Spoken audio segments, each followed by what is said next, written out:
here yet, so. Terry, it's just who's here? Just step out here.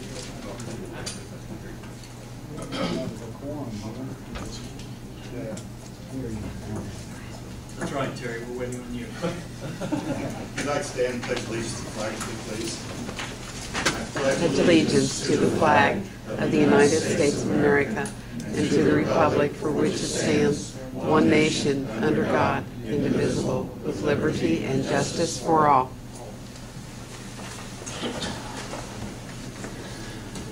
Good evening. Today is June 4th, 2012. The time is 7 p.m. and the regular meeting of the Greensburg Common Council is called to order. This time requesting all cell phones or electrical devices be silenced, please. Roll call, please. Blake. Here. Glenn. Here. Terry. Here. Daryl. Here. James. That's I have from. Will you be here?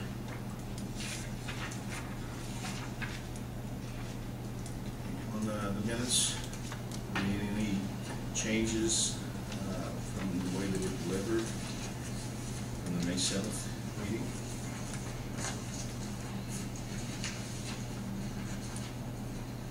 If there isn't, I would entertain a motion to accept them as delivered. Second. All those in favor say aye. Aye. Opposed, same sign. Hearing passes. Thank you. On to new business. Energy Services Group presentation. Gary, would you like to address this? Sure. I've got Mark Falley here tonight from Energy Systems Group. They came in and spoke to the mayor and I and looked at the energy audit we had gotten a grant for and thought that they could come in and identify projects that would guarantee us savings that could then pay for that. It really seemed like a win-win for everybody involved. And we'd like to let them talk to you for a minute about what their plan is. And we just didn't want to go down a road without everybody being aware of what we were doing. So I originally met with them, sounded like a great idea to me, then we met with the mayor. He thought it was a good idea, so I'll let them give the presentation and see if you don't agree. Thank you, Gary. Thank you. You're welcome.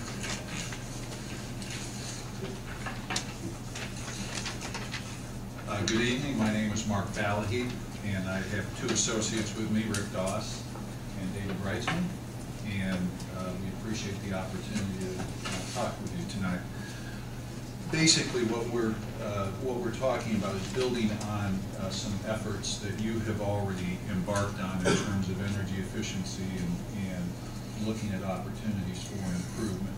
And so we worked with the Schmidt organization before. In fact, we're partnered up on a project right now with them. But the idea is that we see some opportunities in your facilities as it relates to City Hall, within the wastewater treatment facilities, and then also embarking on the metering project on the residential side. Let me talk just a moment about the metering. It is an opportunity to rebuild infrastructure, to actually begin to accurately account for water usage, and to allow increased revenue to help support and fund the improvement. And so that's really what we do, is we look for ways to take existing funds and channel them back into investment in infrastructure and savings, and do it in a way that is very financially attractive. At this point, really what we're talking about is embarking on what we would call a preliminary study or review. There's no fee attached to this review, but there is an involvement in terms of some time and energy to physically go through the facilities to review information that has been presented so far, and then begin to assemble what we think will be the financial and technical metrics, as well as what type of performance guarantees we would bring into this. That's one of the things that we do, is if we establish benchmarks on energy savings, our business model is that we will put those in a guarantee. So what it does is it helps to alleviate the risk associated with making these kinds of decisions, and we can bring best-in-class products and contractors to the table to assure that you get a very high-quality output. So at this point, really, we're just asking for approval that would allow us to begin the investigation and then come back and report to you the findings. And if you find it attractive, then what we do is we follow state statute in terms of a process which would say that if it looks really attractive, then we can use an RFQ, request for qualifications, or a request for proposal process to move to a more robust due diligence. But you're going to be armed with a lot of information at that point, and it will only move forward if you're comfortable. And there is within the cost within the city. Did we do that? No, we did through the grant we received, and Gary and I, at least most, they came in and talked to us about $2.5. And when we come on our opinion, we thought it was critical representative of the portion of the council. At this time, there is no charge. Their promise is to save us money at no cost to us. And if there is a cost, we'll be paid. Still no charge to the city. But they will observe. You might talk to them about financing, that's what you most. Yes, so really what we do is we look at the project cost and the savings. We look at, and in this case, because you're dealing with metering, that could also be an opportunity for increased revenue. You talk about metering water. Yes, yes. You haven't changed meters yet? I mean, how do you look at all that? No, we're real close deciding amongst, upon a supplier, one company or the other. And it hasn't really been discussed in detail if these folks will make the choice for us, or we'll make the choice for ourselves. Because there hasn't been a committee, a group that's worked on the selection process for the law. So, we had a study that showed where we could make savings based on changing out motors, changing Yes. the HVAC here and so forth, replacing this in terms of, but it's some pretty steep dollars to it. There is. With certain payback over a period of time, what they figure. Okay, these guys are coming in now, are they gonna do the same study, or are you taking what they did and making recommendations as to who and how? We'll build on the work that has been done so far. That's not to say that we may not augment with some of our own review, but essentially, because we know Schmidt and we work with them and we know the quality of the output, we think that it's a good, more than a good starting point. So what we will do is we'll review the technical recommendations, and then we also then bring the financial model forward with the goal of identifying true savings as well as true investment. At this point, you're working on estimates, so we have the ability to refine that. And you're gonna do that basically gratis to us. Where's the payoff for you? If you see a value, and what we'll do is we'll do this on a preliminary fashion. If you like the numbers, if you like the business model, then we move into a more detailed audit, which really what it says is that we'll get you about 90% there. And then the idea is then we move into final contractor numbers, that type of thing, assuming that you like the preliminary results. So you're kind of being project manager at that point? Yeah, that would be the right way of thinking. We don't represent any particular product or service. Think of us more in the role of a general contractor with the idea of bringing these performance measurements and metrics to the table. The other thing that we do is we utilize state statute, and so it gives you a little flexibility in terms of partners. You may have some preferences in terms contractors, you may have preferences on the product. We can incorporate that into the solution. If you don't have a preference, then we can bring that expertise forward for your review. And your expertise on the meter piece, which has kind of been on hold for a little bit, right? It's close. Been close.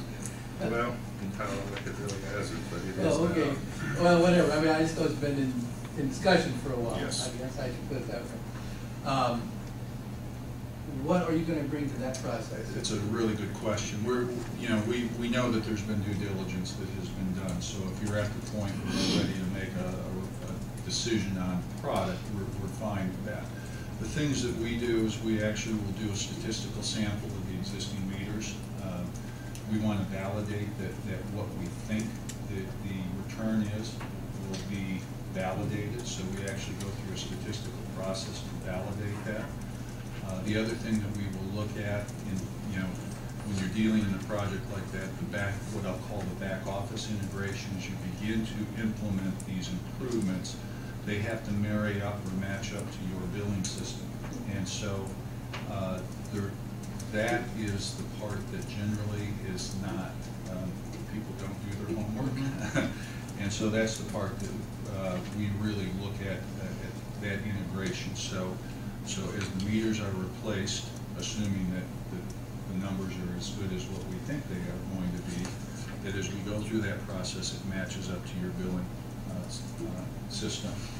The other thing is, again, that we are going to guarantee a certain performance in terms of standards and efficiency over a period of time. So you guys got enough time built in for them to do that, right? Or you're gonna take time to do that? We would have to take time. Yeah, I hope so. Sounds like they could add value to what you're considering right now. Well, the only other thing I have is, it does seem like a win-win, I guess, if it's no cost to us. I guess my question is, you're not asking for approval, because you already got it from the Board of Works. From the Board of Works, but So this is more of an information for us, right? it is, but we want both groups to be on board and support this.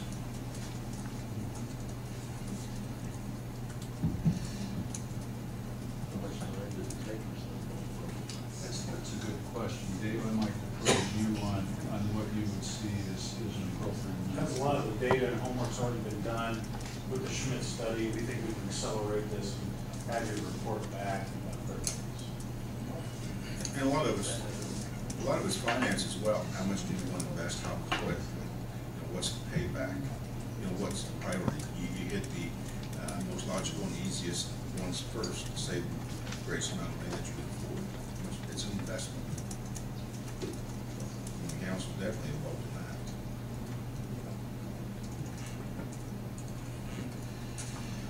Right now, I think this is the beginning, and then decide how you want to proceed, what priorities should be set, which we come back again to the council. Because if we have to make an investment in the council, we'll definitely have to do that.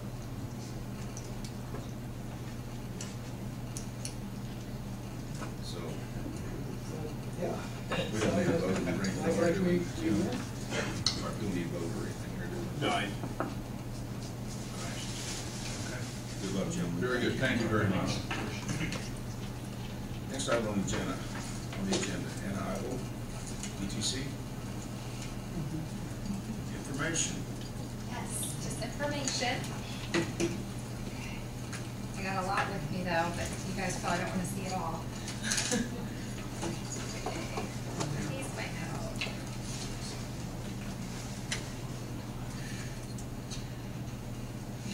Papers.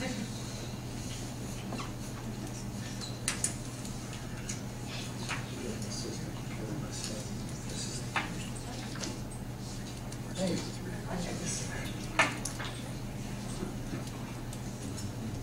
Good evening. My name is Anna Ivold, and I'm with ETC. I'm the wireless marketing and PR representative.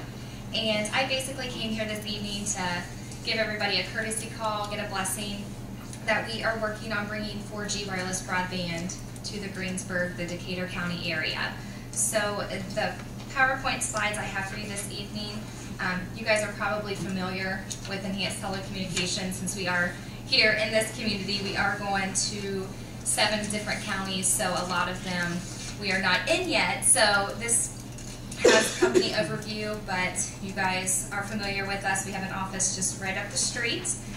But in 2010, we were awarded a grant, and it was half grant, half loan. So we are working on building fiber to towers and getting our wireless going. There's a 3-year build-out schedule. We're hoping to get the areas that are unserved or underserved.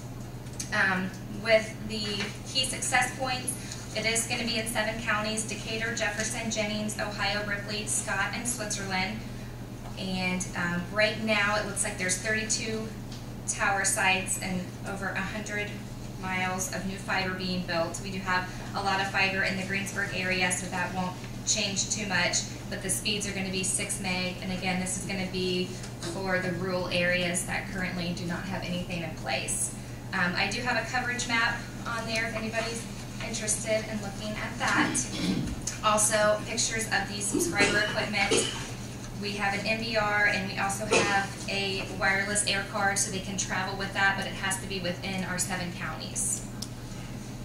And also, current status, we have been installing the core equipment. There's a picture of that right there. That was just brought in about 2 weeks ago. We are going to start next week on putting equipment on some of our tower sites. There have been 5 positions created, and of course more would follow with jobs, so this is helping out the community with jobs as well. And we are just finalizing tower agreements, finalizing fiber routes, and working on building. We hope to have 2 test sites up by August 1st. We're actually crossing our fingers that that will actually be in July. Our first 2 sites are going to be Batesville and Lake Santee, and then we're going to move north to south. So I just wanted to give everybody a heads up, hopefully get your blessing. That way if you hear about any construction in the area, that it's ETC, and we're just bringing 4G wireless broadband to Greensburg and, like I said, Decatur County. Any questions, Council? All right. Thank you, Good, Ms. Eibel. thank you. Thank you. Edgewater Apartments.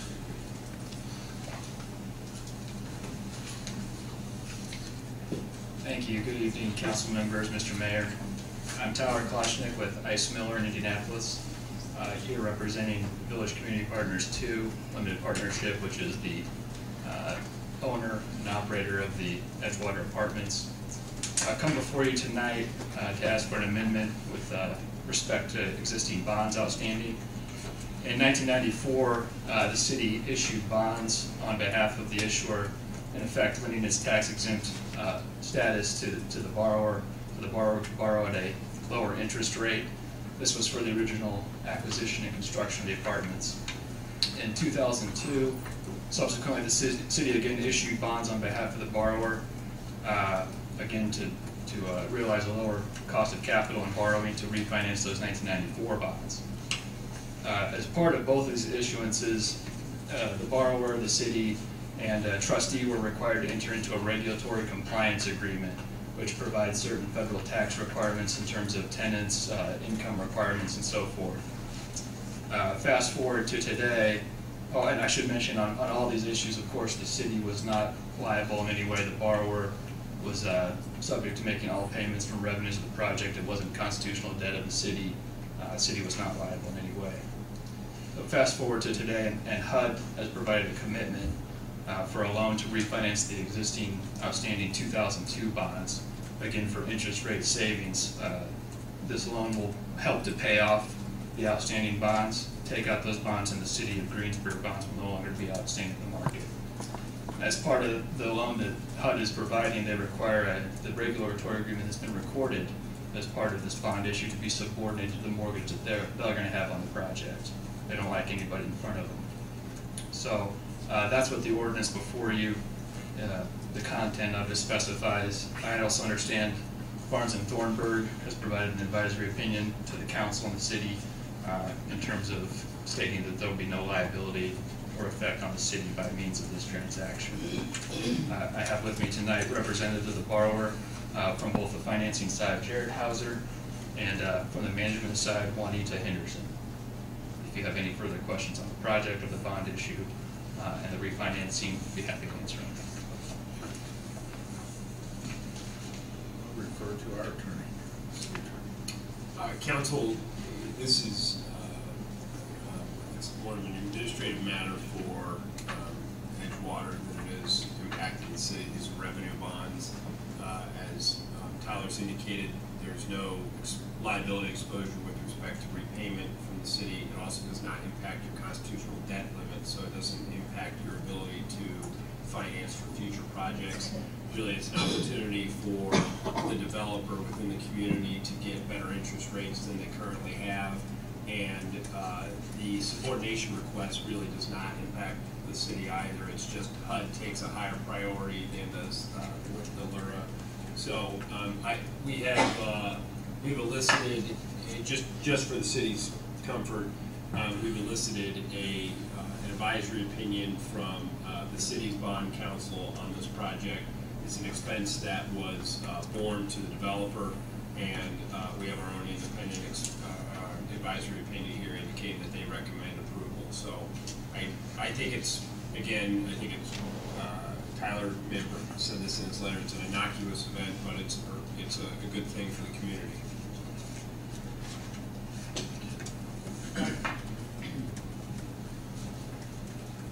Back in '94, we were looking at needing additional housing, particularly housing for lower income. That's why the city did what it did. And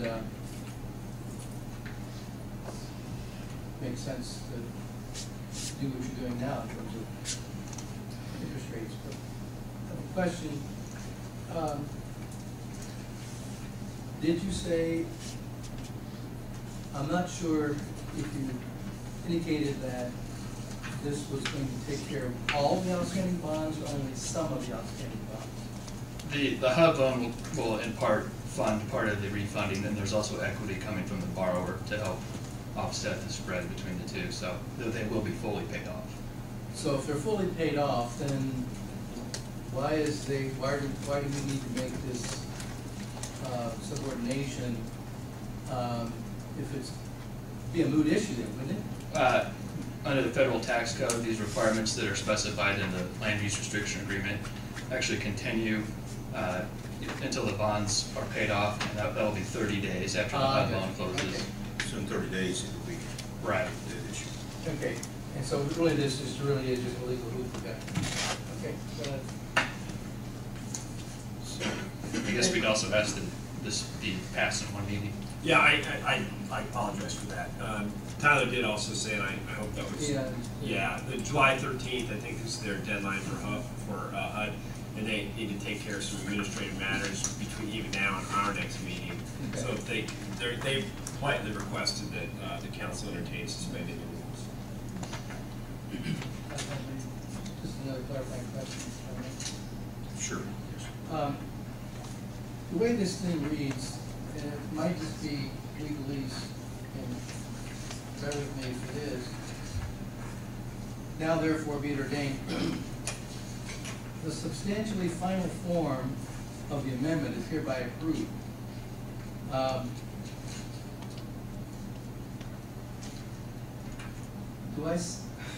Where is the substantially final form? I don't see it. Tyler, if you want to add to that. I mean, was it included in the packets? Yes. The draft? Yeah. It's substantially final because there could be just a couple changes, That's just filling in dates and whatnot. Correct. Yeah. The HUD agreement covenants, is that what you're talking about? Yeah, the amendment to the HUD restrictive covenants, yes. All right. I think at the beginning, Glenn, there's the instrument numbers and those sorts of things are not in there. Yeah. So there's only a couple places within the LURA where there's not information, but for References. Correct. Yeah. Right, and All we right. don't know the exact closing date yet and things like that will be Right. filled in. Unless there's other questions. I would entertain a motion to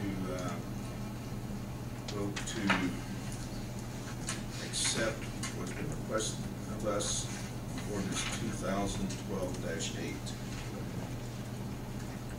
Second. Discussion. Hearing none. Roll call vote, please.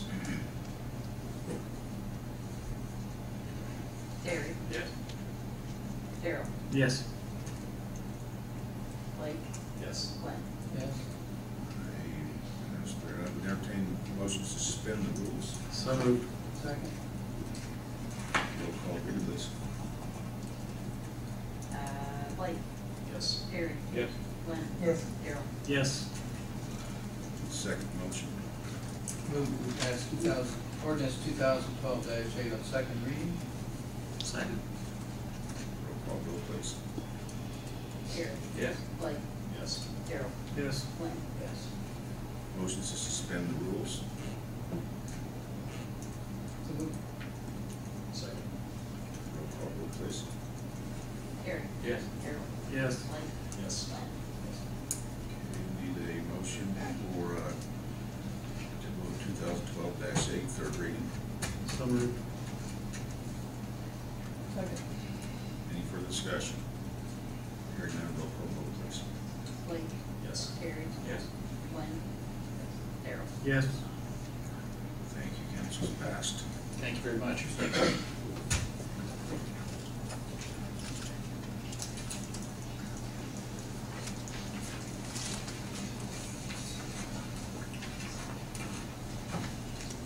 Next item on the agenda is tax abatements.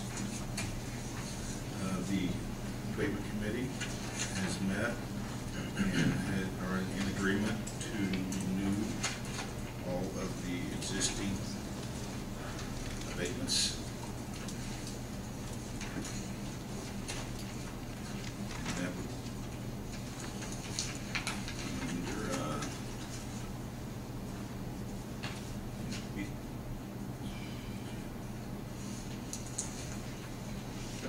under Resolution 2012-4.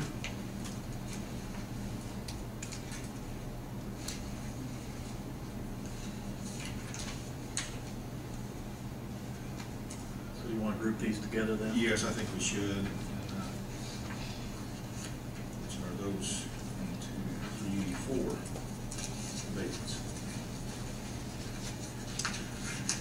The Harpring, Wolf Theaters, Hagerty,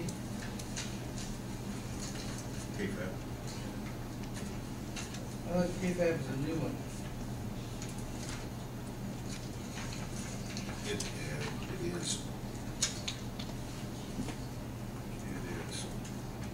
I guess I would just assume we would do the renewals Separate. with one and then the new one with the separate one, just, you know, that we might, I mean, I don't have anything wrong with Yeah, it. the K-Fab is a 2012-4 resolution, and the rest of them are ordinance. Yeah, the rest of them were just renewals. Yes, I entertain a motion to accept, pass the tax abatement Rollin, Harpring, Stradley, and Hagerty LLC, Wolf Theaters, being renewals. So moved. All those in favor say aye. Aye. Opposed, same sign. Hearing none, passes. Okay, the next item is K-Fab. It's resolution 2012-4. And we agreed to 5 years on the real estate improvements.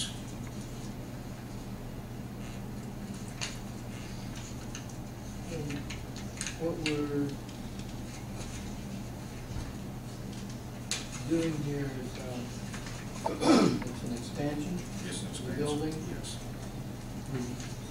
We anticipate 2 more, please. More employees, yes.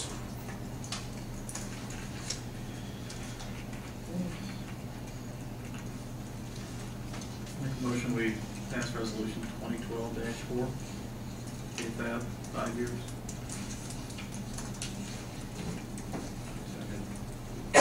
Any further discussion? All those in favor say aye. Aye. All those opposed, same sign.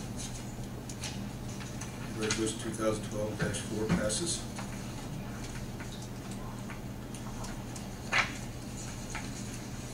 Next item on the agenda is ordinance 2012-6, amending personnel policies handbook, the new nepotism law for elected officials that was put into law as of July 1st of this year by our state representatives.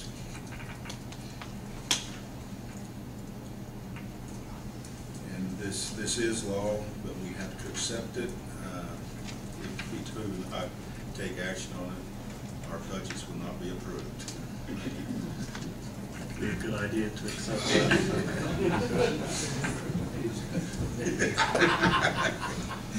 But it's a good law.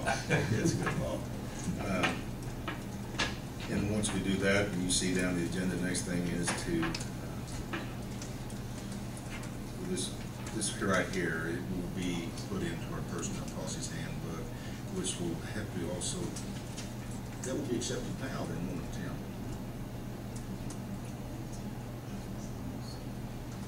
It's amending personnel policies handbook.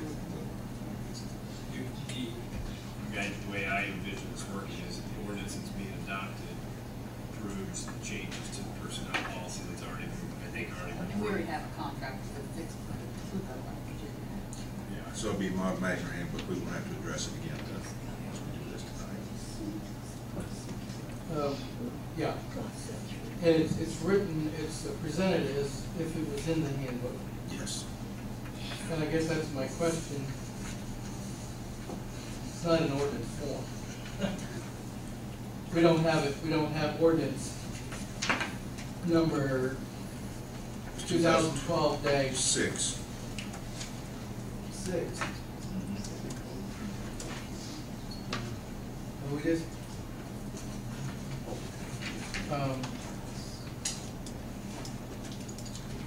is ordinance 2012-6, amending the personnel policies handbook and including the new nepotism code 36-1-20.2. but it's not written as, I don't see it here as 2012-6. Is it already? Kent Irwin only prepared it as an amendment to the personnel policy, but we're saying it's gonna be. I would accept the vote as it's listed here is IC code 36-1-20.2. Right, but what Glenn is saying is what we have is not, it's a personnel policy amendment, it's not a ordinance form, it doesn't have the ordinance. There was an ordinance in our packet. You want the new law as it was No, written? is the ordinance, No, there was. there's no ordinance. The 2012-6 ordinance is. You don't have this? No, we do not. I think it's just the policy amendment. All we have is insert for the new You have handbook. one on blue backer, Yes. and it just has the same language, you might want to let them look at it. Yes. That wasn't in the packet. 2012-7 is, but not 6. Basically, it just relates to the law as the law was written to the IC code. There's nothing we can do with it.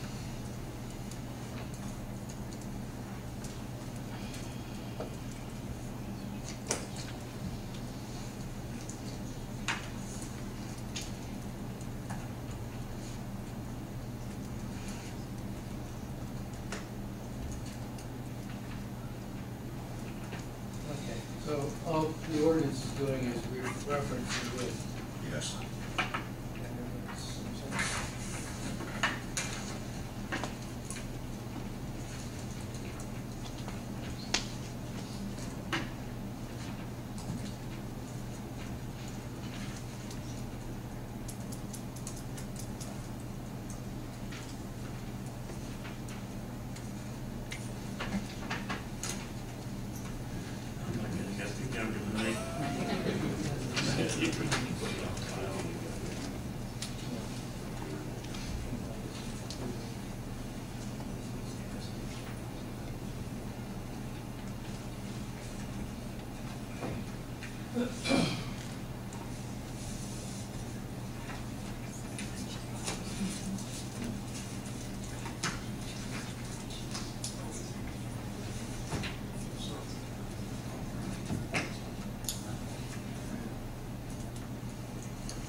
So, I entertain a motion to pass a vote on this ordinance 2012-6. And it includes both amending personnel policies handbook and adding the new nepotism law, IC code 36-1-20.2. So moved. Any further discussion? All those in favor say aye. Aye. Opposed, same sign. Hearing none, motion passes. Now, we really need to go through the suspension of the rules to move forward, correct? Unless there's an issue, I mean, I don't know that you're required. What I told Devin is, worst case scenario, you issue an executive order that prevents any hiring until this thing's implemented, but if there's no issue with it, because it's July 1 effective day of legislation, it seems to make sense to do it in a meeting. Yeah. Entertain a motion to suspend the rules. So move. Second. Well, we'll go this way. All those in favor say aye. Aye. Opposed, same sign. Motion for the second reading. Move ordinance 2012-6 on second reading. Second. All those in favor say aye. Aye. Opposed, same sign. And entertain a motion to suspend the rules. So moved. Second. All those in favor say aye. Aye. Opposed, same sign. Hearing none. Entertain a motion for the third reading. Second. Any further discussion? Hearing none. All those in favor say aye. Aye. Opposed, same sign. Motion passes. Now, before we move on here. Yes, sir. One question. One, when you put this in the book, don't make, say, effective 1/1/2011. I had to see what's on the back, or that was on the. On the top of this says it's the same as what's in our handbook, and that's not what, I mean, don't Is that put it in what the that handbook policy that was way. It should be implemented? effective 7/1/2012.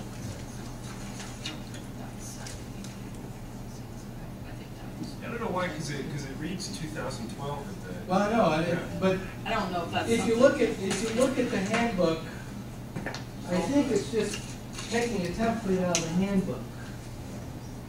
And at the handbook, it's at least the 2011 handbook, which hasn't changed apparently. The template of each one has that effective date at the top of each page. I'm assuming they just took that template and put it on there, and didn't correct it. All I'm saying is, don't just duplicate that and stick it in here. Change the top of the thing. It just Well, I makes wouldn't us be look doing that. stupid. Huh? I won't be doing that. That's Kent Irwin. I would say, I don't know. I wasn't here 1/1/2011. Well, what have to be distributed. Is that when the policy was effective though? Well, this is going to be distributed, is it not? You're going to distribute this correctly? Thank you.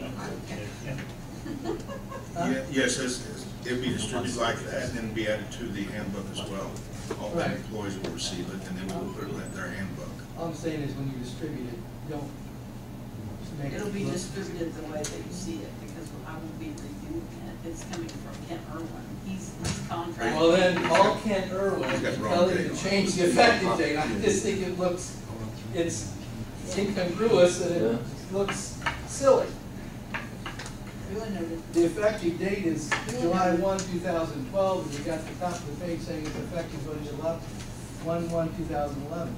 And you know something else, man, I don't approve of it either, but we didn't ask for this. We received it from Ken Irwin. He takes things automatically that firm does. Well, Just I think passes he it did on. us, I'm not saying he did us a disservice. All I'm just saying is when we distribute it, Yep. it just looks silly. And I guess that's my next question, is how do you plan on implementing this now? What's the next steps? Next step would be to just add it to their policy, their handbook, personnel policy handbook. They all have one. I believe normally they ask for them to be returned, so that page will be added. Well, it asks, the policy asks in here for clerk treasurer and city heads to certify and sort of what you're going to have to do by the end of the year. And I guess I'm asking how you plan on making sure that indeed there are grandfathered persons in, or there aren't any persons. We have to take all the names of the current employees as of the end of, July 1, for everybody being grandfathered that would be in opposition of what the law is. So that's what we have to do there. And then then the next thing is just sending that to the state. Some departments already have their, Stacy, I think, and Scott addressed. Mayor, what we're doing, we're taking each department and we're putting a flow chart together of where the ranks are, who the individuals are, and then that will be brought to you folks, and then it'll be sent to the state. That will be kind of the guideline as far as this is who currently is, and then anything from that point on would then fall under this. So that really should be presented next month. Yeah, great.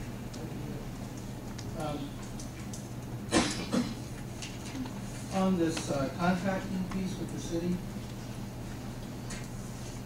are you going to change your bid format, or how are you going to implement that in terms of signing off on either city council members or probably more likely and more often than not Board of Works members signing off on that whatever their relationship is with the business or whatever at the same time? And it's important, it's what's in the Indiana code. If they fit that, it'll have to be done. Yeah, I understand that. I'm just saying, are you going to change your bidding, or are you going to just change a form that people have to, how are you going to get it disclosed is what I'm asking. I think you treat it sort of the way you do with the anti-discrimination laws. It becomes part of your bidding, where you say that in compliance with Indiana code, I don't have the code for it, but Indiana code 36 that in compliance with the nepotism legislation and I mean it's conflict of interest or whatever. Yeah, I mean the problem, and it's really borne upon you all, the elected officials, as much as anything, is you just have to be extremely sensitive to what are possible conflicts of interest. And it's not to say that a family member can't be hired, but you're going to abstain from the vote at the very least, and you may not participate in the discussion. But it's just something, it's new for everybody as far as the law goes, and you just have to be very cognizant of it and sensitive. And I believe IAC will help us a lot with what's going on here. I'm sure that will be the proper thing in a timely manner. Prior to July 1st, it's not active, in other words. Yeah. Grandfather. Yes, as of July 1st, whoever has already been in that situation, which under the new law would be a violation, is covered.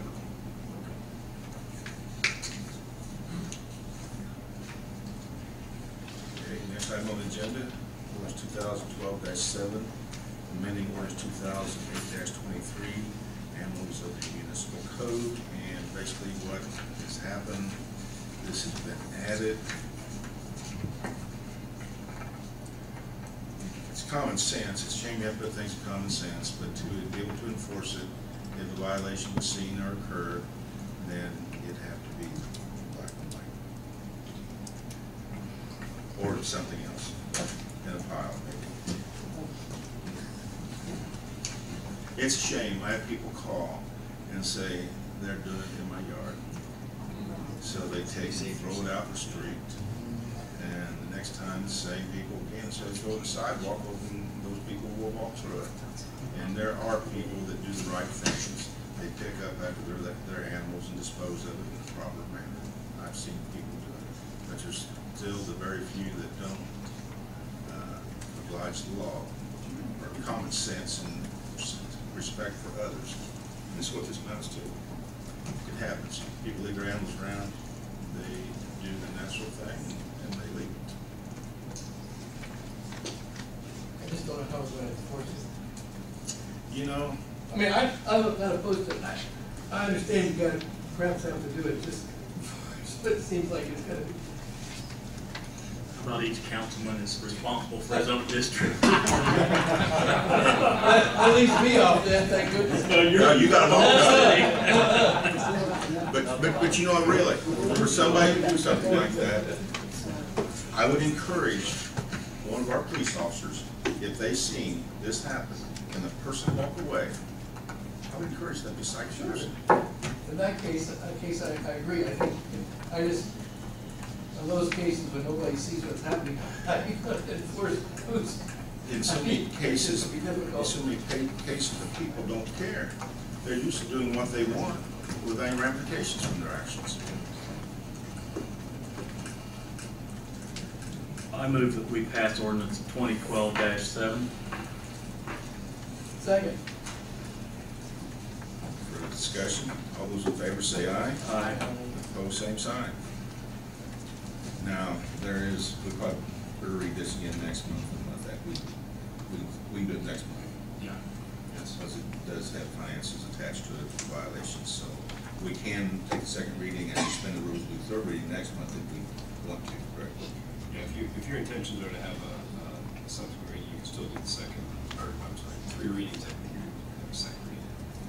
I kind of like to do one reading, that way if anybody has a problem, that they stop in and voice their concerns or their suggestions. Thank you, council. Let's pass on first reading.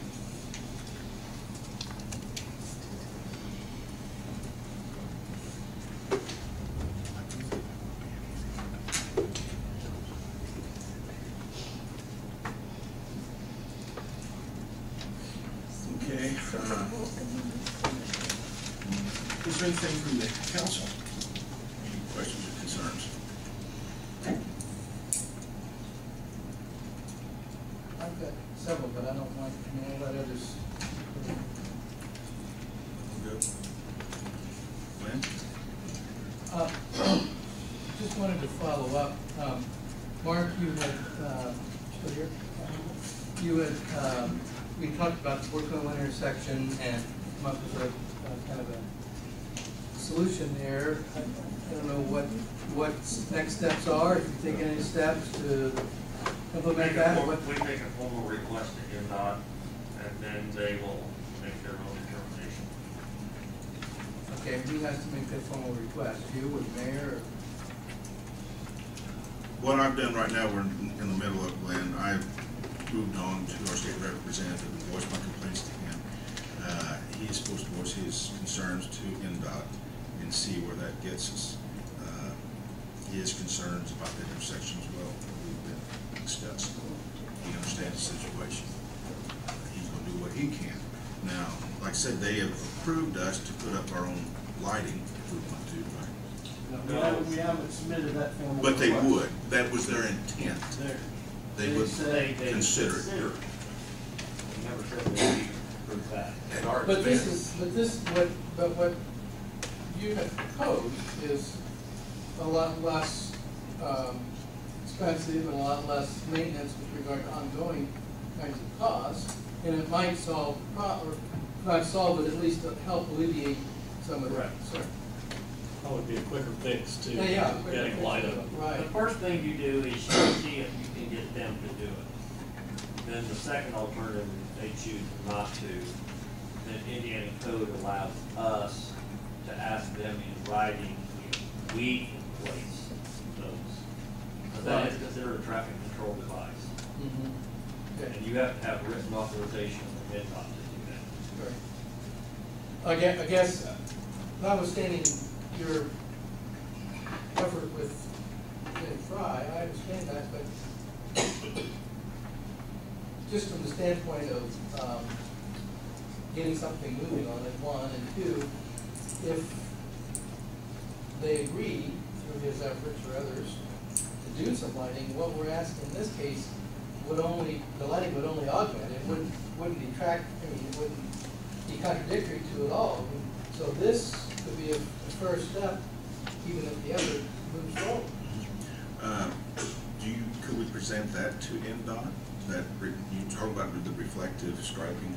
What they call lane line extensions. That's a simple request. Now, they will act on it very quickly. I think we should proceed, for sure. Well, I'm supposed to have a meeting with some folks from NDOT. There have been a request to remove some of the right-of-way fence and guardrail by the Interstate Shell and Don Meyer. So I've been in contact with them about that. They want to come meet to put together a permit application for that. So I will have a captive audience here in the next week or so that we can run that by them, or at least they could let us know who that needs to go to for review.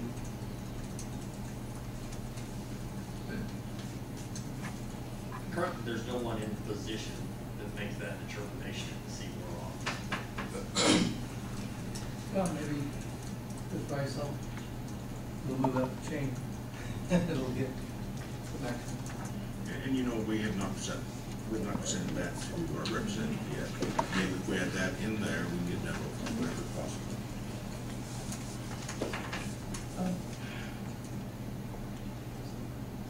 Okay.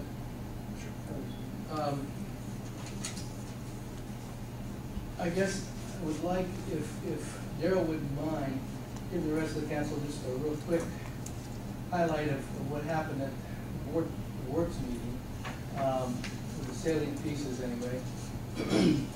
And then secondly, we didn't have, I'm not sure why, but we didn't have the minutes from last meeting, Board of Works, with our packet, or other minutes of other boards. I don't know if that's a change in what you're planning to do, or what. You mean not have the Board of Works minutes? No, we've always had them. Well, generally before this we did, and but it wasn't in here. I Is didn't know. everyone else missing those as well? We didn't have any minutes from the other board meeting. And the other meetings either, if, No.